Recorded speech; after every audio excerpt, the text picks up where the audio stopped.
आइए आज हम पुनः एक दूसरी वीडियो लेकर के उपस्थित हैं जो कि रामचरितमानस का ही है और बाल कांड का है।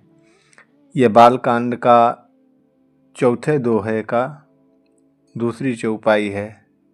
इसमें संत तुलसीदास जी ने जो बात कही है वो संत और असंत की बात की है कि हमें संत और असंत की जो है चरण वंदना क्यों करनी चाहिए। उन्होंने खुद की है इस वंदना को और इसी चीज़ को निरंकारी संपूर्ण अवतार वाणी के पद संख्या 138 में कहा गया।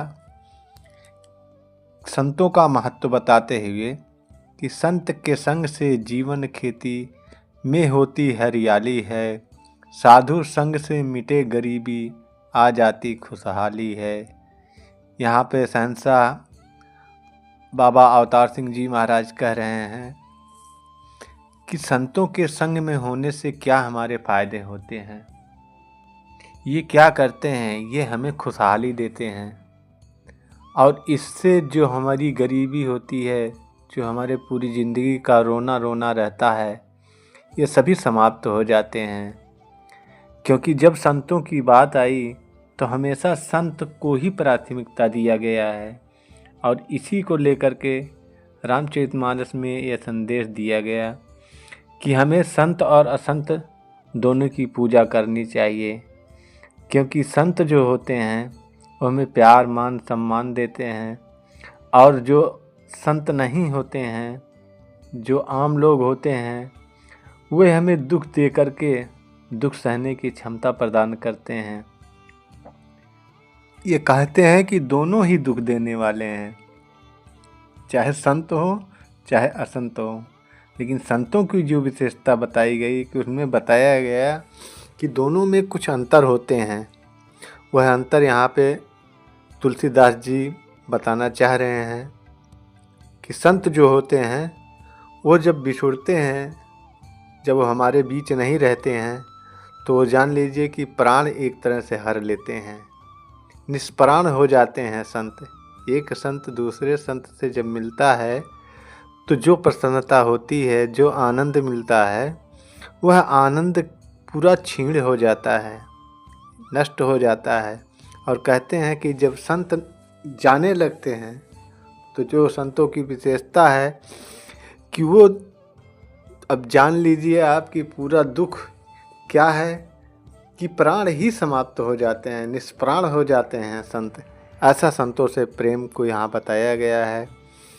और कहते हैं और जो दूसरे असंत होते हैं, जो संत नहीं हैं,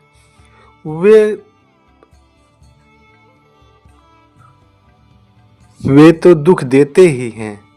क्योंकि तमाम निंदा से, बैर चुगली से ये हमारे संतों के बीच में हमेशा हुआ किया है कि जब भी कोई भगत बना है, भगवान की भक्ति की है, तो उसके पीछे निंदक बहुत से हो जाते हैं।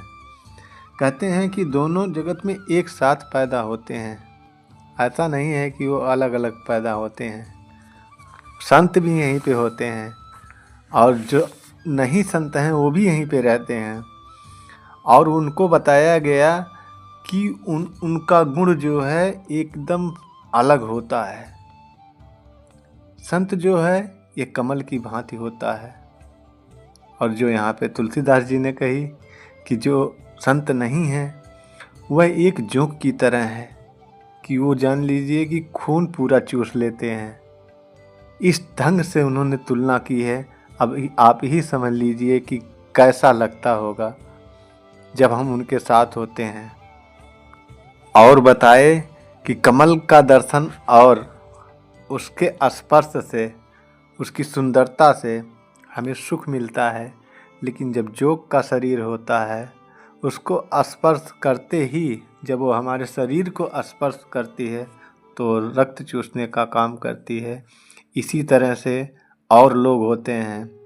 और कहा गया है कि साधु अमृत के समान, वह साधु जो होता है वह अमर बनाता है, अमरता को प्रदान करता है। लेकिन वहीं पे जो असाधु हैं वो मदिरा के समान उनको कहते हैं, ये मदिरा के समान है।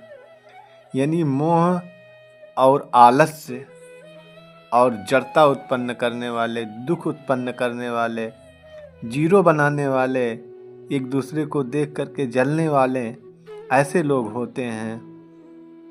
और ये दोनों की उत्पत्ति करने वाले जो ये अगाध प्रेम के स्वामी हैं, सुखों की खान हैं, अनेकों नाम से कृपा के सागर हैं, ये उन्हीं को ही पैदा करते हैं। दोनों लोगों को ये पैदा करते हैं। ऐसा नहीं है कि कोई उनको दूसरा पैदा किया है, इनको दूसरा पैदा किया है। लेकिन जो संतों की विशेषता बताई गई वह काबिल तारीफ है, क्योंकि कहीं पर भी यहाँ धनाढ्य लोगों की बात नहीं कही गई है।